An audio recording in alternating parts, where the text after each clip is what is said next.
বন্ধুরা, আজকে আমি আমার মাটির গোপুসোনাটিকে এবং এই মা দুর্গার পটটিকে আমি কালার করব, তোমার সাথেও শেয়ার করব। তো তোমরা দেখতে থাকো। বন্ধুরা, আমি ভালো করে গপুকে এবং মাকে ভালো করে পরিষ্কার করে নিয়েছি। এবার আমি কালার করব। প্রথমে আমি এক কোট রং নিয়েছি সাদা। প্রথমে দেওয়ার পর আমি আর একবার কোট করে নেব সাদা কালারে।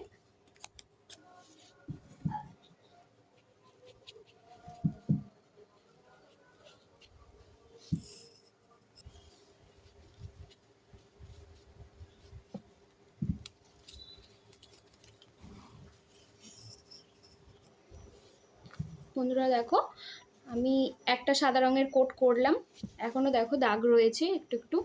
তো আমি এর ওপর ডাবল কোট করব। ডাবল কোট করে নিলে রংটা অনেক দিন থাকে, অনেক দিন স্টে করে। করার পর দেখো ফাইনাল রেজাল্ট তোমরাই দেখে নাও। দেখো দাগ ছোপগুলো একদমই বোঝা যাচ্ছে না।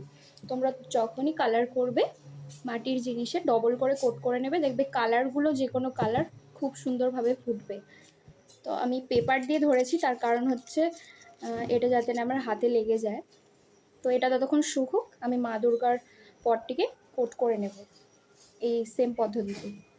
তো চলো, মা দুর্গার পটটিকেও আমি ওই গোপুসোনার মতো প্রথমে আগে একটা কোট করে নেব, তারপরে আর একটা কোট করব। তো তোমরা দেখো।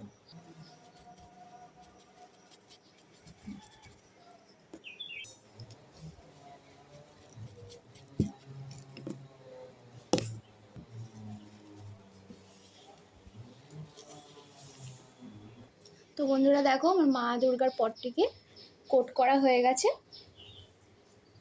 দেখো,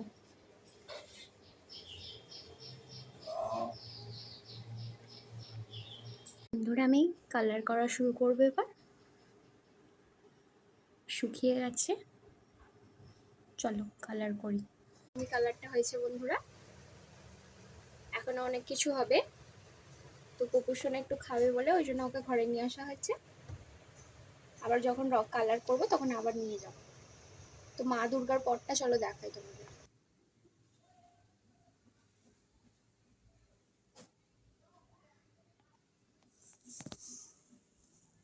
মা দুর্গার পটটিকে ভালো করে কমপ্লিট করার পর তোমাদের সাথে দেখা।